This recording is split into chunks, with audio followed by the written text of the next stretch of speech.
I managed to doze off for a bit, just before the plane began its descent into the Zurich area.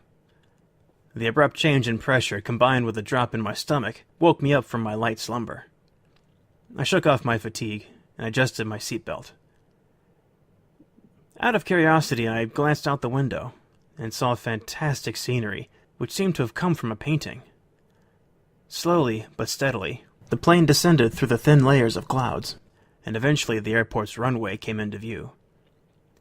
Before I knew it, the plane landed effortlessly, and soon made its way down the tarmac towards the gates. After 10 minutes, our plane was parked along one side of the already busy terminal. Every occupant inside, myself included, immediately began to unpack the cargo and organize it. Since we worked efficiently, we managed to finish within 30 minutes, and so we all grouped together on the tarmac. As we organized ourselves, a line of sleek, black-armored vehicles made their way towards our direction. The other agents and I automatically straightened into attention as the cars pulled up to our group. One of the doors from the head car opened, and out came a muscled man with a cameo suit on. Ladies and gentlemen, I'm Agent Zero, and you will be having your mission briefing on site at the Shroud. I have been assigned with you folks to ensure that the mission is successful and to ensure the continued security of the Shroud. Any questions? No one voiced any concerns, so the man took that cue and continued. All right then, occupy the free vehicles. Move! Not needing to be told twice, we quickly filed into a line and filled up the numerous vehicles. Fear and I got into the one near the middle and hastily sat down. We put on our safety belts and leaned back. There were only 7 other occupants with us, though they weren't paying any attention to anyone, except for one agent who sat at the opposite end from where we were. She was covered in a cloth-like material that resembled strong silk. Multiple slots adorned her pants. I suspected that they held bullets, as she did have 2 harnesses on each side of her waist.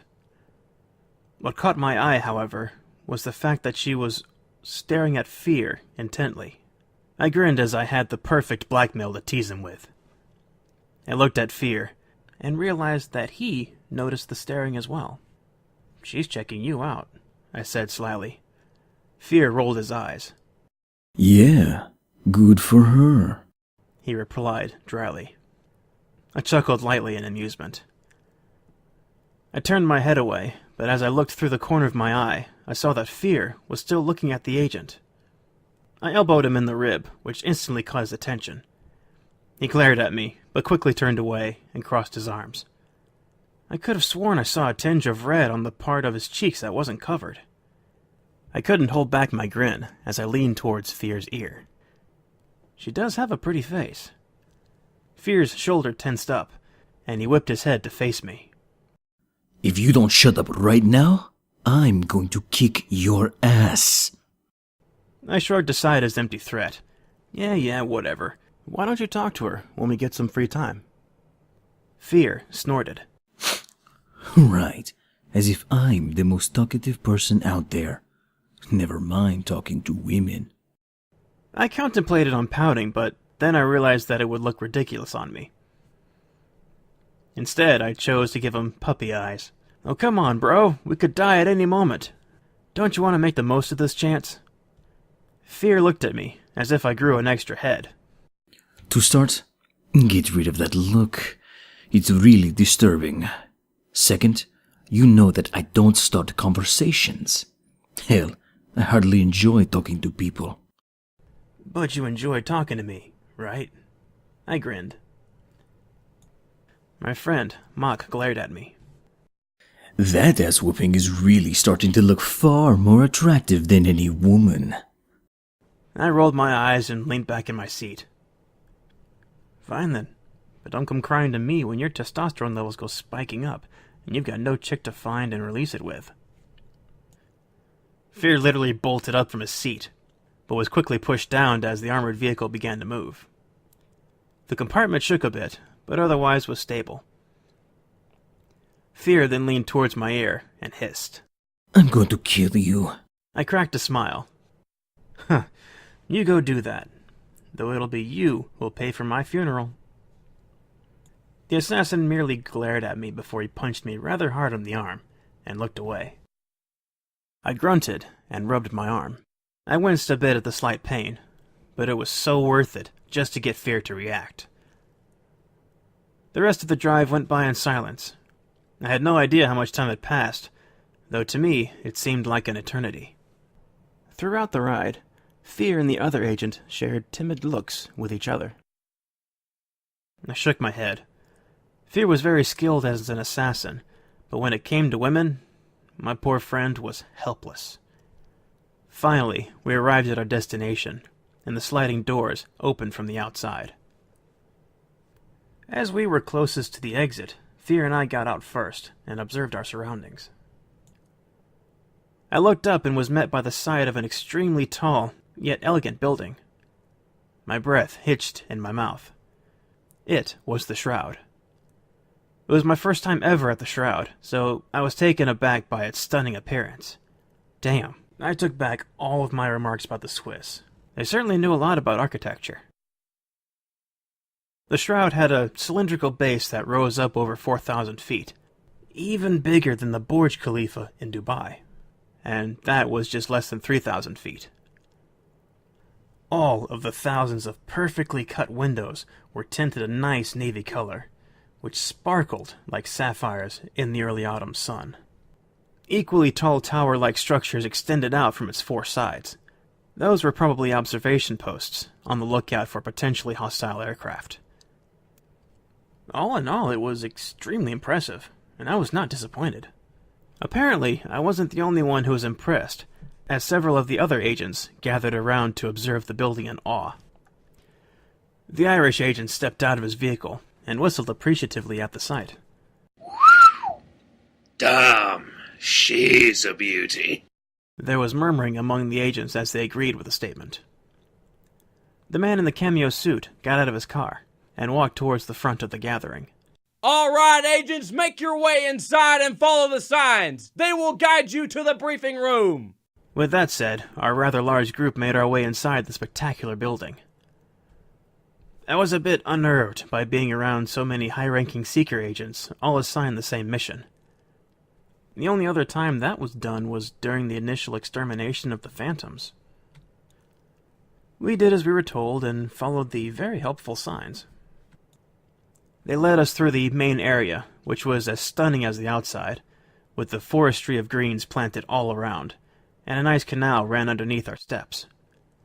An elegant waterfall ran along the walls and met in the center where it poured down into the canal. The more we saw, the more I wanted to just stay here and not leave. Business was business, though, and we passed by the scenery towards the briefing room. We turned into a corner and walked all the way down the hall to a pair of double doors plated with steel. The man in the cameo suit squeezed through the crowd and slid a security clearance card through a slot by the doors. Instantly, they both opened to reveal a large, well-furnished conference room. We stepped inside and seated ourselves among the numerous rows that were placed there. Fear sat beside me, while Agents Kian and Arrow sat on my other side. God damn it. I hate briefings. Agent Kian commented. His partner gestured him to be quiet, which earned a swear from the Irishman. Piece of fucking shite. I turned to my other side to face Fear, only to see him stare at the female agent who sat on the opposite side of the room. I grinned. You sure you don't want to talk to her? Fear whipped around and glared at me. Shut up, he hissed. I rolled my eyes, but chuckled in amusement. For an assassin, he sure made his interest painfully obvious. The man in the cameo suit stood in the center, and automatically the murmuring stopped. The room was then enveloped in an apprehensive silence. Agent Zero observed every person in sight with those intense eyes of his before he spoke. Ladies and gentlemen, thank you for coming on such a short notice. However, we are in dire times. We're all aware of just how real the Phantom threat really is. He paused as he took in the general reaction. He continued. The directors have placed an order that all high-ranked Seeker agents be sent to the Shroud and protected at all cost. There have been rumors going around that this is a possible phantom target. As such, we can't take any chances with this severe threat. Agent Kean snorted quietly. Severe threat, my arse. He murmured. Thankfully, we were too far back for Agent Zero to have heard that. As a precaution, you will be divided into small groups to efficiently cover all parts of the Shroud and the surrounding areas. Each group will be assigned a team leader who will give you your specific orders and will report back to me. Any questions? No one answered. Agent Zero nodded his head. Make your way to the line tables by the doors to grab your assigned posts where you will be stationed at until this issue is resolved. That can range from a mere couple of hours to perhaps months, if not more. If you have any loved ones out there, I suggest you say your farewells ASAP. Dismissed! After doing as instructed, we all left the room and scattered about our own ways. Me, Fear, and a couple of other agents, including the female from the armored vehicle, made our way towards the rooftops where we were stationed. I summoned an elevator and tapped my foot lightly as I waited for it. It came quickly and we all squeezed inside. None of us knew what we would encounter during the mission as we took the elevator to our designated post. I couldn't help but feel like something bad was going to happen.